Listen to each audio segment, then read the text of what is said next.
एक निहायत ही खूबसूरत नज्म आपके सामने पेश करने जा रहा हूं।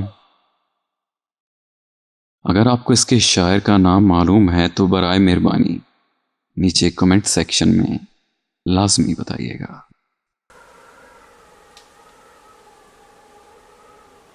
एक किस्सा एक किस्सा उड़ते पत्तों का। एक किस्सा उड़ते पत्तों का जो सब्ज रुतों में खाक हुए। एक नोहा शहद के छत्तों का जो फसले गुल में राख हुए।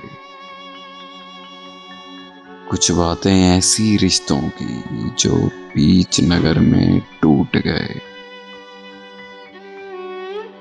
कुछ यादें ऐसे हाथों की जो बीच भंवर में छूट गए।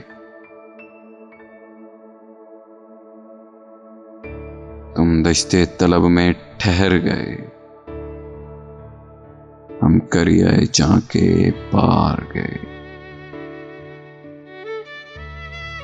ये बाजी जान की बाजी है, तुम जीत गए, हम हार गए।